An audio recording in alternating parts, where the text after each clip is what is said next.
Você contar todo mundo. Você fala. Boa noite. Então, vamos continuar agradecendo a Darlene pelo estudo inicial do Evangelho.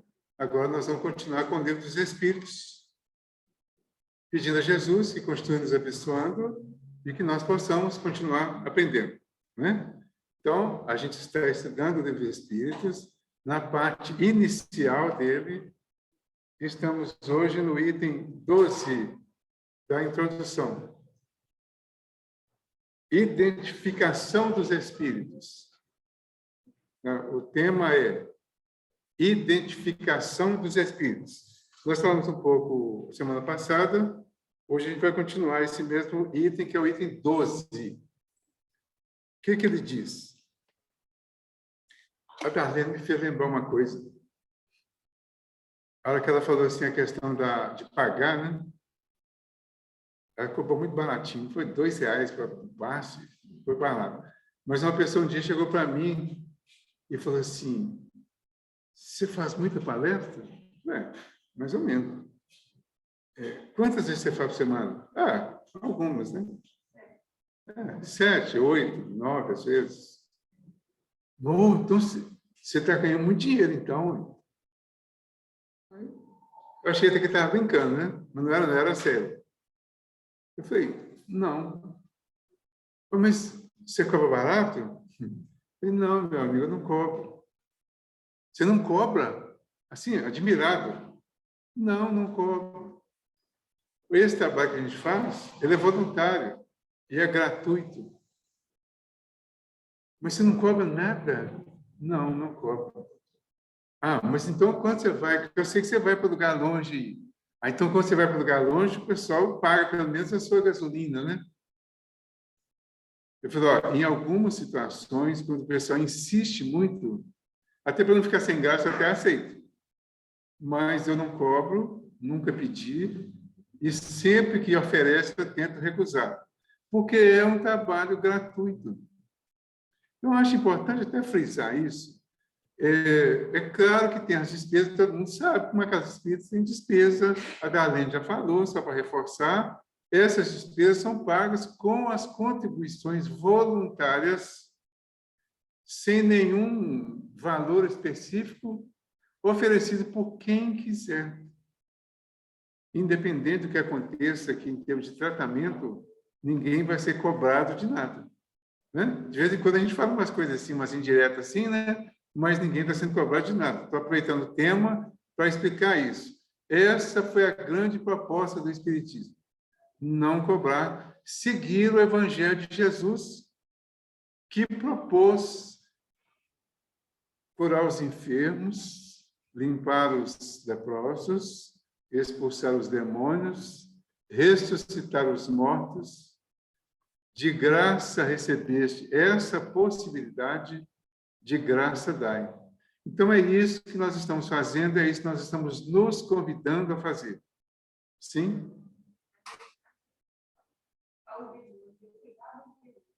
Sim, aqui a gente não expulsa, a gente cuida, né? Transforma. Que, aliás, não existe, né? Então, a gente procura fazer da melhor maneira possível. Estamos convidando a todos, porque todos podemos colaborar de alguma forma, no sentido de trabalho, de tarefa, de usar a mediunidade. Tá? Usar a mediunidade nas diversas atividades que tem na casa. Então, hoje, nós vamos usar...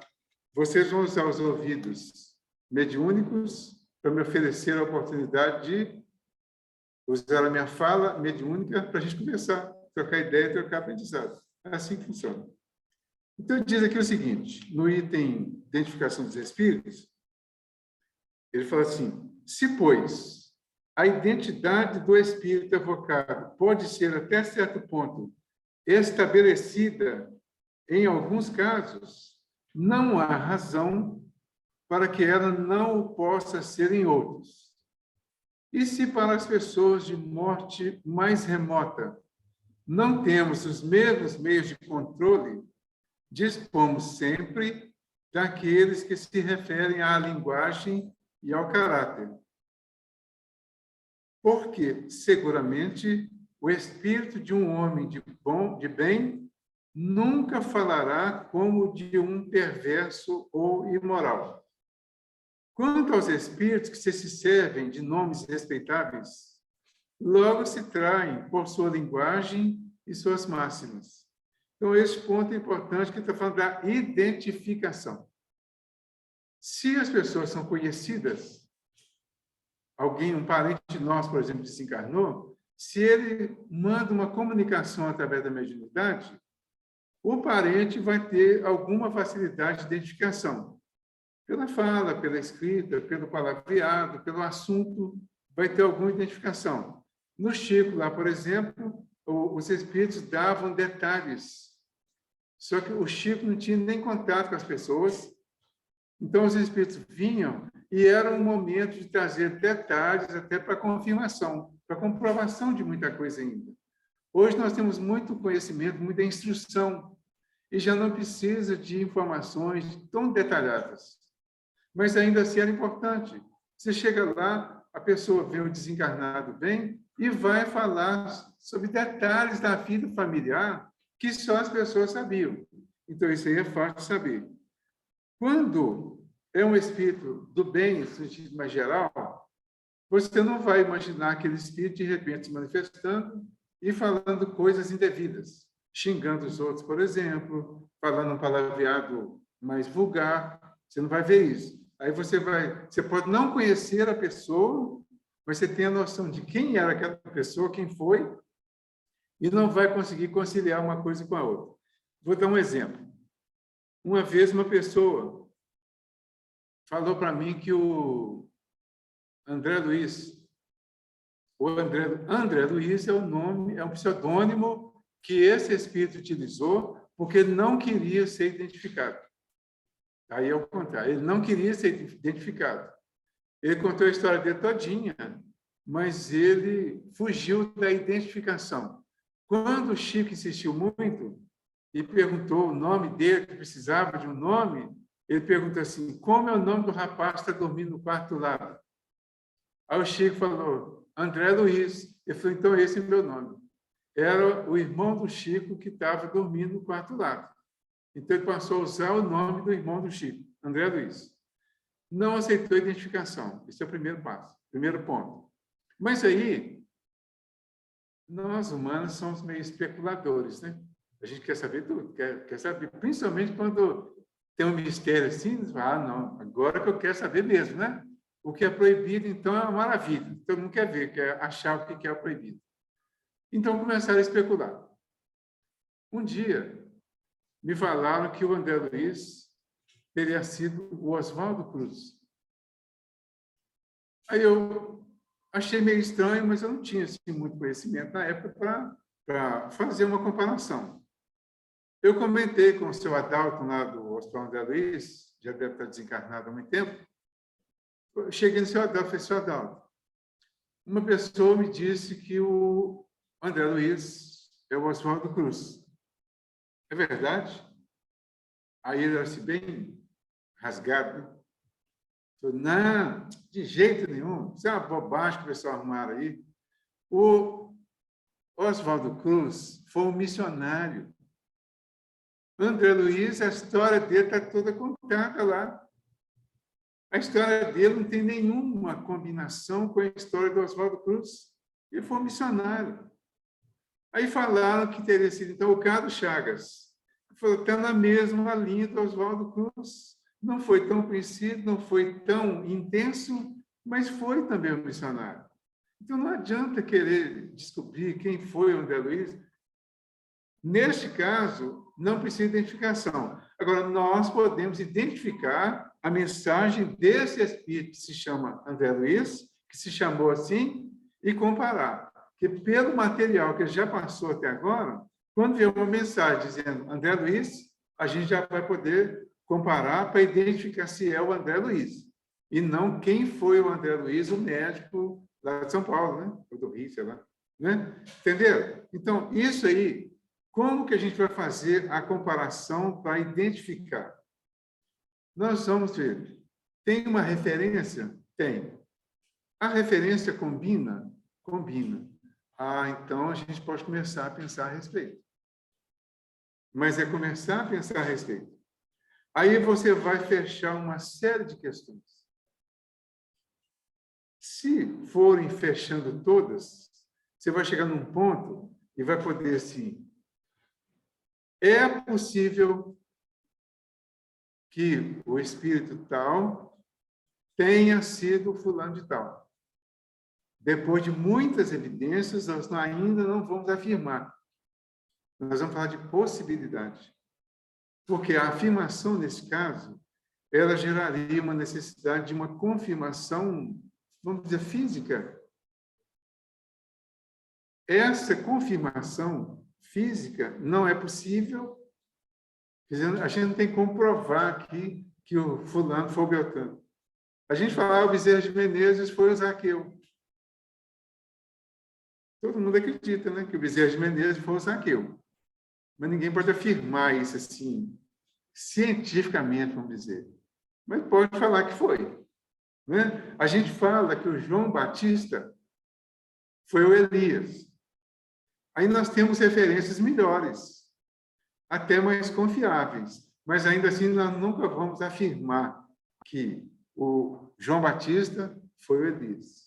Tá? Nós vamos sempre tratar de possibilidades. Fica mais leve, não compromete a doutrina e não compromete o nosso conhecimento, a nossa identificação. Não há necessidade específica. Por quê? Agora nós já entendemos que a comprovação, a identificação precisa ser moral. Não importa quem mandou a mensagem. Importa qual é o conteúdo da mensagem. No sentido geral, seria assim, só quando é caso isolado, particular, é que aí sim vai precisar da identificação da pessoa. Fora isso, no geral, o importante é a mensagem, e não quem mandou a mensagem, ok? Aí ele continua aqui, né? Tem um exemplo, eu até citei semana passada. Quanto aos espíritos que servem de nomes respeitáveis, logo se traem por sua linguagem e suas máximas. Aquele que se dissesse Fênelon, eu falei do Fênelon aqui a semana passada, né? Foi um espírito assim, de uma alta cultura, ele foi teólogo, foi filósofo, foi padre durante um tempo e tinha uma alta cultura e uma alta elevação moral. Tem várias mensagens dele no Evangelho segundo o Espiritismo. Então ele fala, cadê o Fênelon aqui? Aquele que se dissesse Fênelon, por exemplo, e ainda que acidentalmente ferisse o bom senso e a moral, mostraria nisso mesmo o seu embuste. Se, ao contrário, os pensamentos que exprime são sempre puros, sem contradições, constantemente à altura do caráter de Fênelon, não haverá motivos para duvidar-se de sua identidade. Do contrário, teríamos de supor que um espírito que só prega o bem pode conscientemente empregar a mentira sem nenhuma utilidade. Então, um espírito falou alguma coisa que pareceu duvidosa, pareceu mentirosa. Então, não dá para relacionar essa mensagem duvidosa, mentirosa, com um espírito que só prega o bem, que só falou a verdade e que não deixou nada escrito que pudesse contradizer. Então, o que nós vamos fazer? Nós podemos até aproveitar alguma coisa da mensagem, mas nós vamos negar a identificação. Certo? Provavelmente não foi esse. Que foi o que o Kardec fez no Livro dos Médiuns. A experiência nos ensina que os espíritos do mesmo grau, do mesmo caráter e animados dos mesmos sentimentos, reúnem-se em grupos e em famílias. Ora, o número dos espíritos é incalculável e estamos longe de conhecê-los a todos. A maioria deles não tem nomes para nós. Um espírito da categoria de Fênelon pode, portanto, vir em seu lugar, às vezes mesmo com seu nome, porque é idêntico a ele e pode substituí-lo, e porque necessitamos de um nome para fixar as nossas ideias. Então, ele deu o exemplo do fênero. Mas nós temos exemplos aqui bem mais próximos até. Por exemplo, você vai nos centros de Umbanda, você vai achar lá Pai Joaquim em todos eles. Preto velho, né? Então, na linha dos pretos velhos, tem Pai Joaquim, Pai João, Pai José, mas não se refere a um espírito específico. Então, o Pai Joaquim de uma casa não é necessariamente o mesmo de uma outra casa, mas ele é Pai Joaquim. Certo? Se você for lá para a linha dos Exus, né, da Quimbanda, os Exus usam nomes iguais também. Então, eles estão na mesma categoria. Então, você vai ter lá os 7 encruzilhadas. Todo espírito se identificar como 7 encruzilhadas está na mesma categoria, está vamos dizer, no mesmo nível. Mas não significa que é o mesmo espírito. Eles estão no mesmo grupo. Tem o Umulu. Aqui no Cantinho tinha o Umulu, ele vinha muito aqui, porque o João Carlos, algumas pessoas aqui do Cantinho, o Nestor, por exemplo, eles vieram da Umbanda. Então, o Pai Joaquim, até hoje, o nosso Pai Joaquim aqui, a gente chama ele de Pai Joaquim. Por quê? Quando eles vieram da Umbanda, veio trazendo esse nome da Umbanda e ficou. E ele não importa a gente chamar de Pai Joaquim, e nós não importamos chamar também, porque nós não temos nenhum motivo para falar, não pode Pai Joaquim porque veio da Umbanda. Não tem nada contra isso. Né? Então, ficou até o costume. O Mulu, ele vinha através do João Carlos. O João Carlos já desencarnou há quantos anos aí? Uns 15? 10? 12? Já tem um tempo. Então, o João Carlos também veio do mesmo lugar, lá talvez, não sei exatamente. Mas eu sei que o Mulu vinha.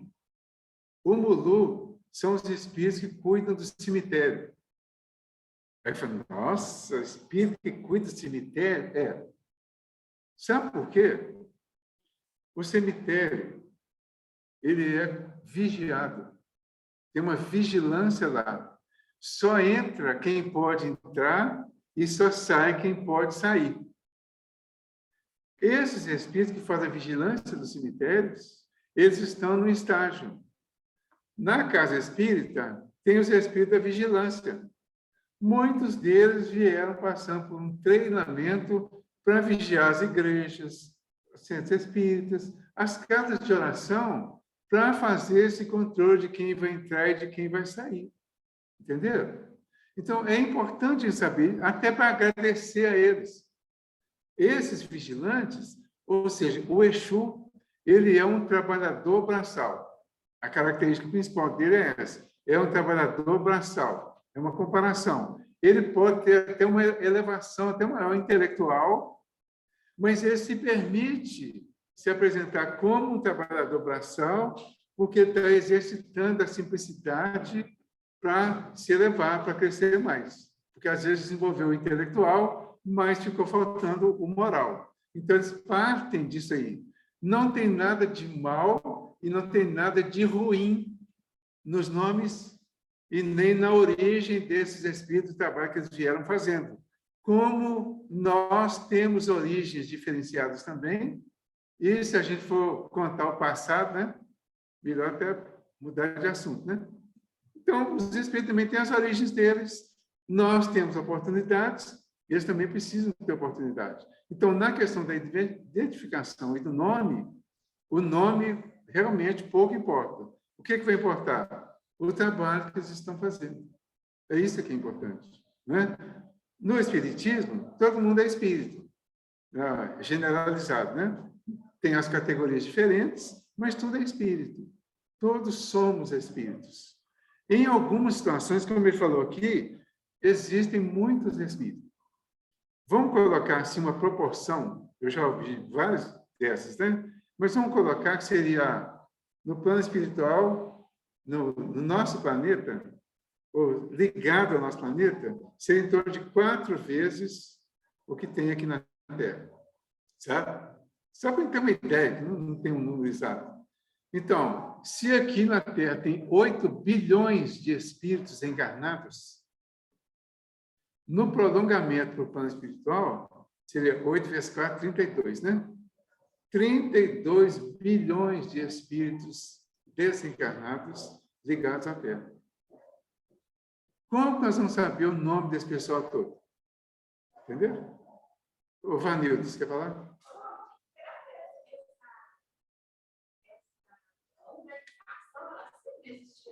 Sim.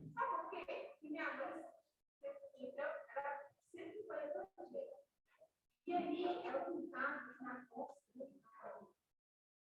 na cidade de na casa que tinha tanta assombração que ela contava até os casos que aconteciam com ela. Então, assim, ela tinha médicos. Sim.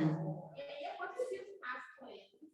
Ela tinha que ter o cabelo, né? Aí teve um pouco quando eu tinha que cá, aí teve uma vez que ela falou assim, nossa, graças a Deus, e esse tanto de espírito, né? Eles devem colher esses espíritos, né? Porque hoje não tem tanta assombração igual tinha O que é assombração? A assombração é o nome que as pessoas davam antigamente aos espíritos que se manifestavam, que algumas pessoas viam, alguns médiuns videntes, só que não tinha esse conhecimento, né? Então, chamava de assombração. O que é demônio? O que é Satanás? O que é capeta? O que é esse tanto de título que tem aí? Todos, para o Espiritismo, são espíritos que receberam esses títulos por causa de alguns comportamentos de uns deles que foram identificados e passaram a ser chamados assim. Mas para nós, um capeta, um Satanás, um demônio, pode ser uma pessoa que tem um nome conhecido aqui na Terra. Alguém que já viveu aqui na Terra e que ainda continua fazendo o mal que fazia aqui na Terra. Quando ele vai ser identificado, e se alguém o identificar, vai chamá-lo pelo nome. Mas quem não identificar pelo nome, vai chamar com o apelido que deram aos espíritos que têm aquele tipo de comportamento. Mas, para nós, somos todos espíritos, imperfeitos, bons e puros. Dentro da classificação dos imperfeitos, que são 5 classes, de baixo para cima, nós vamos encontrar desde o impuro até os batedores e perturbadores, né? Que são classificações dos espíritos considerados ainda imperfeitos. E me desculpem ter que revelar isso para vocês, mas a maioria de nós aqui estamos na classificação dos imperfeitos. Tá? Um dia eu fui, a Darlene citou também aqui o Alcoólicos Anônimos, eu fui um dia no Alcoólicos Anônimos para conhecer, eu já tinha já tinha parado de beber, né? Mas eu fui para conhecer. Eu já bebi, né? Eu sou alcoólico em recuperação ainda. E eu fui para conhecer. E cheguei lá e falaram que nós aqui somos alcoólatras em recuperação. Achei bacana isso, sabe?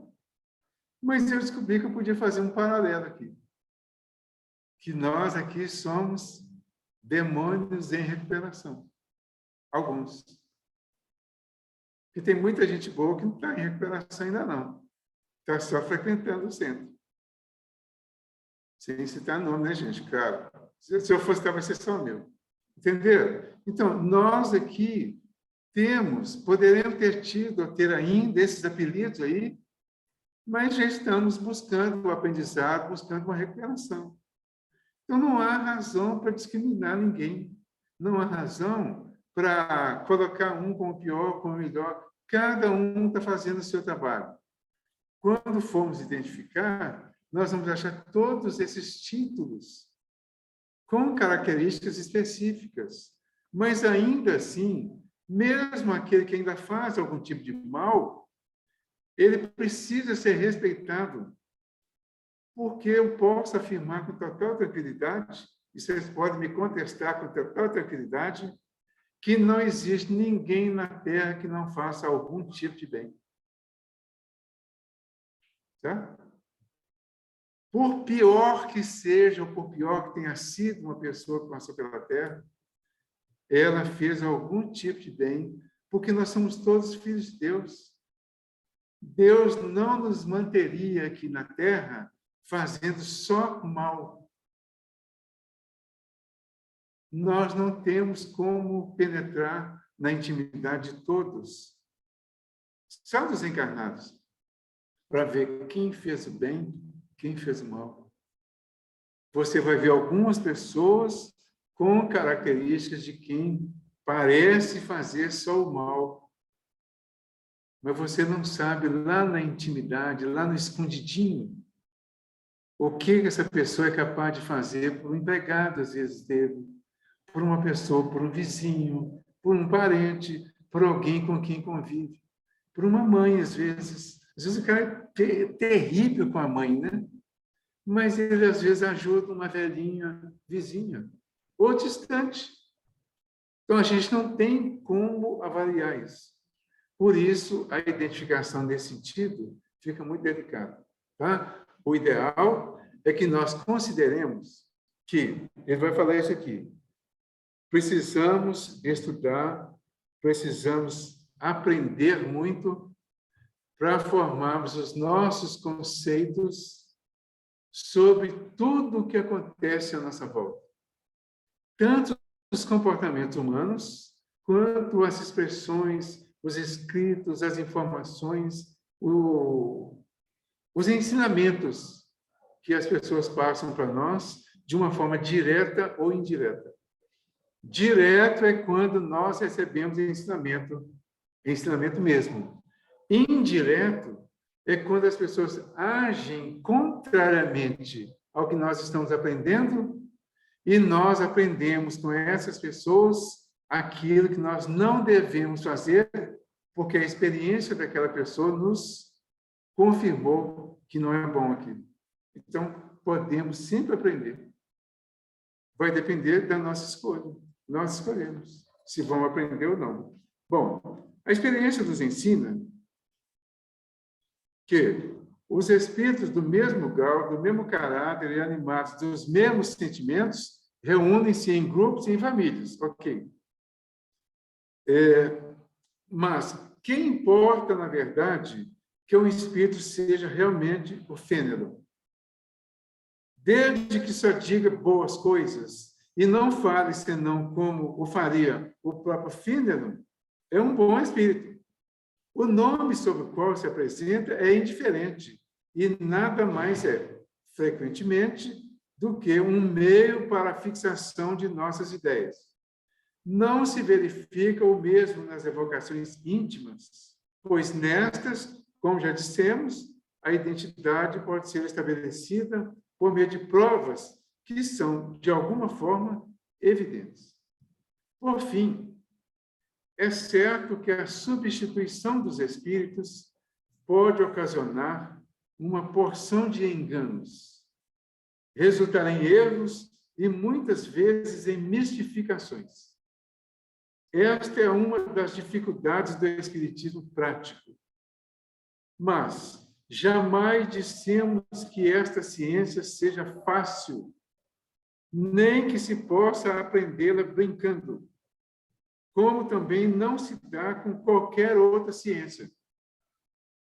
Nunca será demais repetir que ela exige estudo constante e quase sempre bastante prolongado.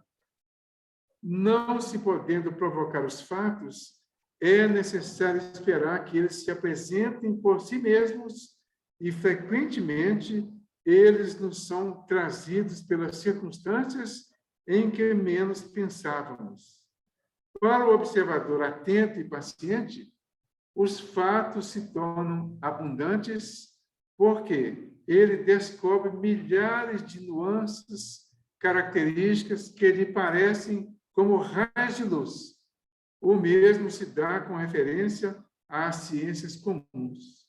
Enquanto o homem superficial só vê numa flor a sua forma elegante, o sábio descobre verdadeiras maravilhas para o seu pensamento. Olha para a flor. O pessoal andou olhando muito a lua ultimamente aí, né? Eu sinceramente, olho para a lua só vejo lua. Mas vocês viram o tanto de coisa que viu nos grupos aí, né? O tanto de coisa que o pessoal viu na lua esses dias. E outras coisas mais. Você olha para uma flor, você olha para a natureza, você olha para uma rosa, você olha para um passarinho, você olha para a natureza em geral, E cada um vai ver aquilo que tem a condição de ver e interpretar e criar histórias até em torno de um fato natural que o outro vai ficar. Hoje mesmo uma pessoa falou para mim que eu deveria adotar um cachorro. Porque ela está interessada em doar um cachorro, né? 2, na verdade. Se alguém quiser, viu, gente? Eu conheço uma pessoa que está doando 2 cachorrinhos. A raça, a marca deles é vira-lata, que a senhora achar na rua. Mas diz que estão de bom caráter. Aí a pessoa, você devia adotar um cachorro. E eu falei, por que eu adotaria um cachorro? Aí ela foi falar das maravilhas que é ter um cachorro. Eu falei, tá, eu não consigo enxergar essas maravilhas todas. Então, eu só consigo enxergar um trabalho que eu não estou querendo ter por enquanto, pelo menos. Certo? Então, eu vou te dispensar aí a sua doação e vou aguardar, quem sabe, a próxima encarnação, né? Que, aliás, ela até me rogou essa praga. Falou, na próxima encarnação, você vai ter aí uma fazenda só de cachorro. Tudo bem, mas nessa ainda não. Entendeu? Então, as pessoas veem, nós podemos ver maravilhas nas coisas, em tudo. E isso é fato, e é necessário. Começar a ver além da matéria. Ver a flor além da flor. Ver a flor além do perfume que é materializado para nós, além da forma física. Isso, o poeta. Você pega o poeta, ele pega uma rosa e faz maravilhas, né? Com o título, com o nome, né? Gente, hoje eu estava vendo, eu não sei se vou conseguir representar direitinho, não, reproduzir, né? Mas eu vou mandar depois no grupo aquela, esqueci o nome dela, tá vendo? Ela estava contando o seguinte, que está falando aqui do tempo. Um grupo de cientistas começou a estudar um grupo de pessoas e a combinação é que eles iam estudar profundamente a questão da bondade das pessoas. E eu fazia um estudo relacionando todos os comportamentos de bondade das pessoas, todos os efeitos imediatos que causariam no cérebro, nos órgãos físicos das pessoas, cada vez que elas fizessem alguma coisa boa. Isso seria tipo um experimento científico que só seria divulgado a partir de uns 80 anos do experimento, só quando todas essas pessoas já tivessem morrido. Que eles fariam experimentos finais. Mas quando foi um grupo de pessoas, que eu não me lembro o número, ela fala lá, Arlete, não é Arlete? Anete Guimarães, isso, obrigado. Anete Guimarães, ela é médica, espírita, é expositora, ela é cientista, é estudiosa, ela aprofunda mesmo no lado científico do espiritismo e da vida. Então, ela fala muito mais pelo lado científico do que pelo lado espiritual, mas mostra que tem tudo a ver. Então, ela diz que esse experimento que eles fizeram, esse estudo, quando estava chegando ao final já, mas faltava algum tempo, algumas pessoas ainda estavam vivas. Então, ela pediu, os cientistas pediram permissão a essas pessoas para divulgar. E eles divulgaram a conclusão que eles chegaram de um experimento e de alguns acontecimentos que existiam na intimidade física das pessoas, que a diferença que existia entre as pessoas que faziam o bem, que ajudavam os outros, em qualquer situação. Mostra desde uma pessoa que passa na rua, para e conversa um pouquinho com o mendigo, uma pessoa que dá uma moedinha, uma pessoa que ajuda e cuida de um animal, uma pessoa que sorri para alguém, aquele que faz coisas maiores, né? Mas especialmente coisas menores foram estudadas, analisadas, e eles chegaram à conclusão que as pessoas que fazem o bem, elas têm a vida mais saudável. Certo? que elas intimamente, fisicamente, elas estão melhores. A vida é mais saudável, a vida é mais tranquila, eles têm um conhecimento da vida que é muito melhor do que as outras pessoas em geral. Aí ela finaliza dizendo o seguinte: gastaram quase 80 anos fazendo experimentos científicos para chegar à conclusão que fora da caridade não há salvação. Que é a conclusão espírita, que é relativamente recente, né? O que é isso, então, essa conclusão espírita? Fora da caridade não há salvação.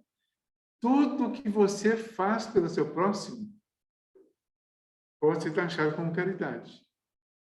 Mas quando você faz pelo próximo, e isso tem um resultado em você, na sua intimidade, você está fazendo muito mais por si mesmo do que pelo próximo.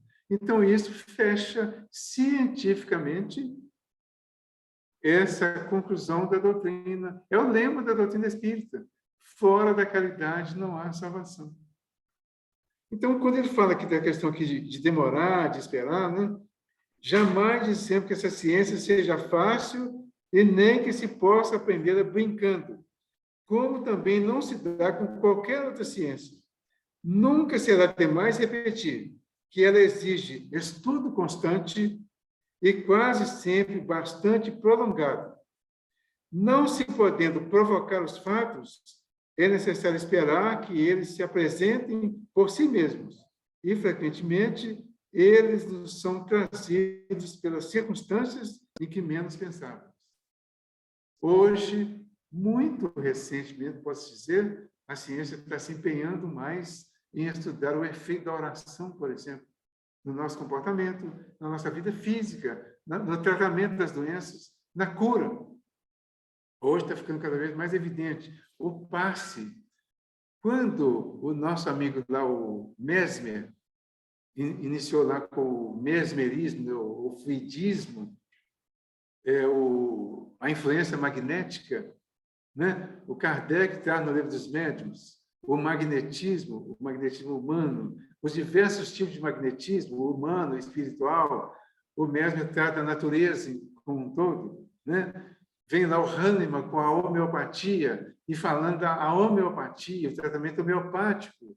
Ele pegava a essência das plantas, uma gotinha da essência de alguma planta, e fazia um desdobramento com ela, e em cada fato de desdobramento, aquilo ali virava um medicamento a ser tratado para determinadas doenças. Aí ele conclui e instrui que os homeopatas deveriam colocar como acréscimo no tratamento a doação fluídica, a doação fluídico-magnética feita pelo tratador, no caso, pelo médico, né?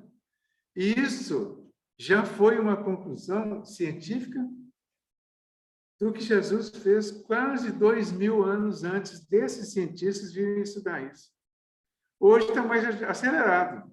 Então, hoje a ciência está estudando tudo isso aí. Esses estudos da ciência vêm cada vez mais comprovando para nós o quanto é real a religiosidade num sentido mais amplo, não no sentido exclusivo de religião. A religiosidade parte do princípio da religião, mas não tem que ser necessariamente por uma específica religião. O Espiritismo prega fora da caridade não há salvação. Há um conceito também de fora da igreja não há salvação, que não é a mesma coisa. Porque cada igreja poderia querer dizer, como se diz muito, que fora daquela igreja que não há salvação. Nas outras estão todos condenados, principalmente os espíritas, né? Porque os espíritos são aqueles que convivem com o demônio, né? Então estão todos condenados. Conceito de algumas crenças, de algumas religiões. Então, o conceito de religiosidade é maior do que o de religião. Tá? E aí, com esse conceito, com esse aprendizado, nós passamos a identificar as mensagens, as orientações, e deixamos os nomes, a identificação em um plano diferente. O mais importante é a orientação, o ensinamento, e não o nome de quem mandou, não importa, né? No item 13, vamos item 13 aqui um pouquinho, as divergências de linguagem. Legal. Divergências de linguagem. Por quê? A gente está falando aqui, ou seja, o Kardec está falando aqui, das diversas divergências que surgiram no lançamento da doutrina. Então, dentre as muitas divergências, essa foi uma delas. Ele vem explicando, quando ele fala dos grandes e pequenos, da identificação dos espíritos, tudo isso ele estava respondendo às divergências que surgiram nesse sentido e explicando por que isso aconteceu dessa forma. Quando ele vem falar aqui de divergência de linguagem dos espíritos, essas observações levam-nos a dizer algumas palavras sobre outra dificuldade, referente à divergência de linguagem dos espíritos. Sendo os espíritos muito diferentes uns dos outros, quanto ao conhecimento e à moralidade, é evidente que a mesma questão pode ser resolvida por eles de maneira contraditória, de acordo com suas respectivas categorias, como o fariam entre os homens um sábio, um ignorante ou um brincalhão de mau gosto. O essencial é saber a quem nos dirigimos. Então, um brincalhão, um sábio e um ignorante poderiam falar da mesma coisa, de forma diferente. Como que nós vamos saber se aquilo é o mesmo ensinamento? Se ouvir o brincalhão falar, você não vai levar a sério, né? Ah, é um brincalhão, um fanfarrão, né? Você não vai levar a sério. Você só vai levar a sério se for o sábio. Mas se os três falaram a mesma coisa, do jeito que sabem se comunicar, se você dispensar a orientação do brincalhão, você perdeu a oportunidade de aprender. Por que eles existem? Eu me lembro, quando eu comecei no Espiritismo, foi outro dia mesmo, né?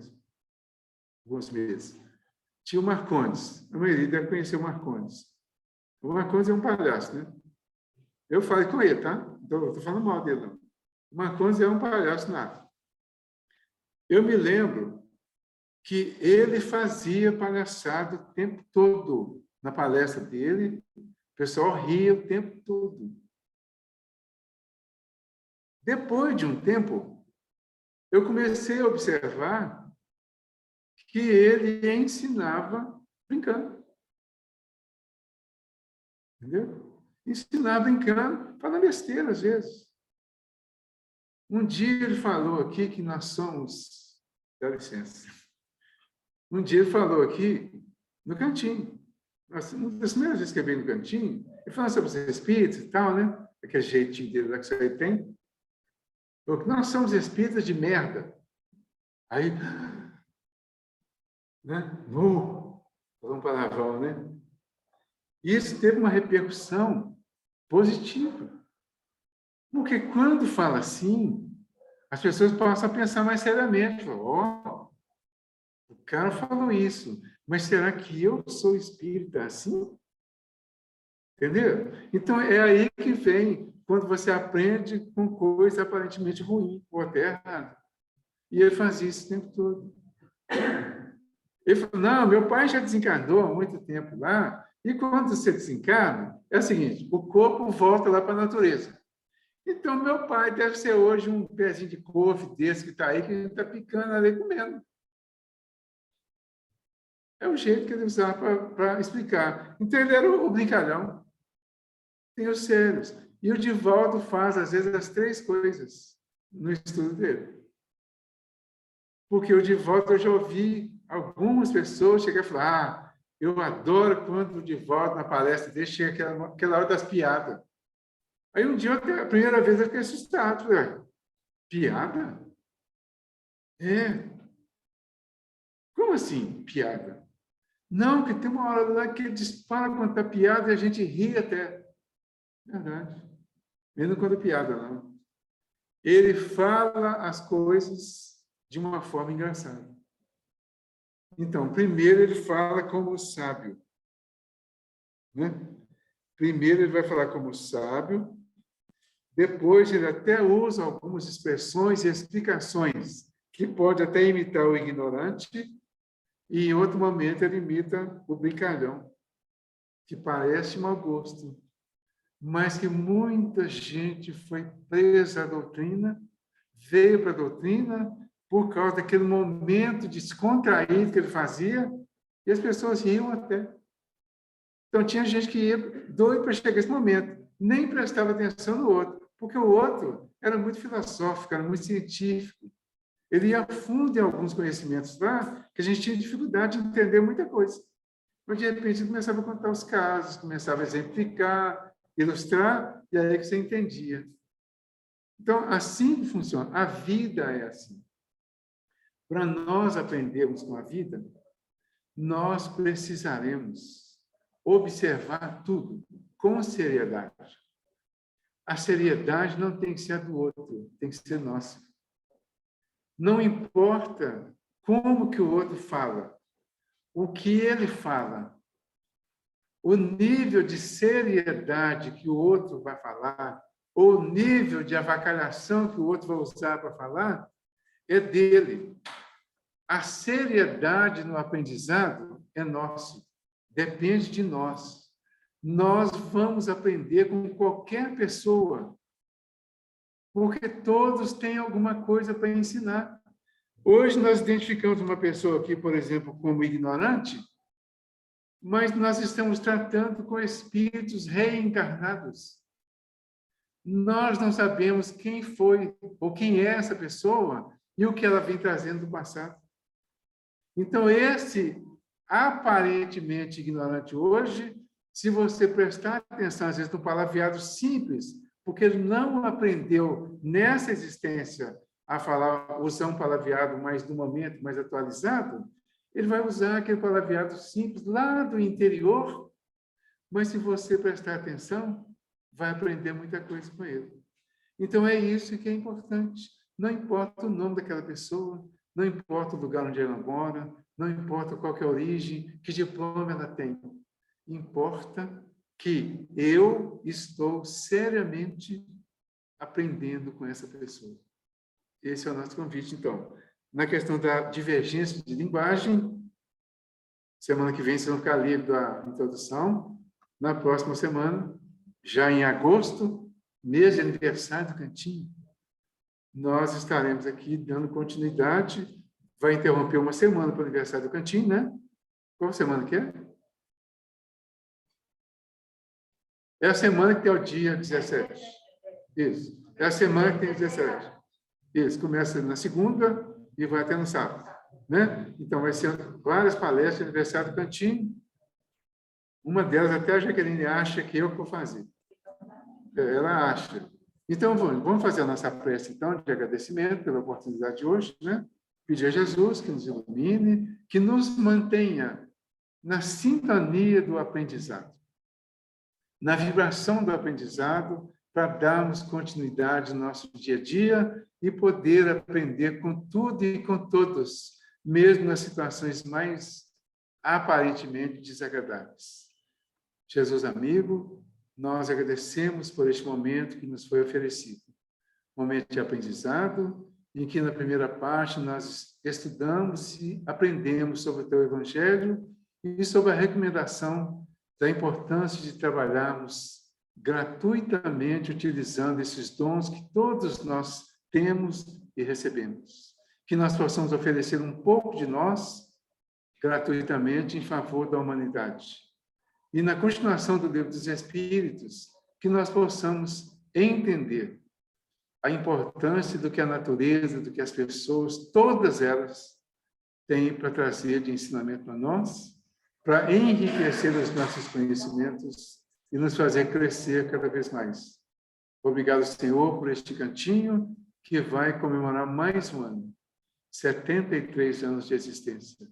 que possamos contar com a presença dos seus mensageiros, desses trabalhadores que sempre estiveram conosco aqui, e que possamos, Senhor, fazer com que essa luzinha que um dia foi acesa continue desenvolvendo, crescendo, aperfeiçoando, e que no ano 74 do Cantinho possamos estar crescendo ainda mais.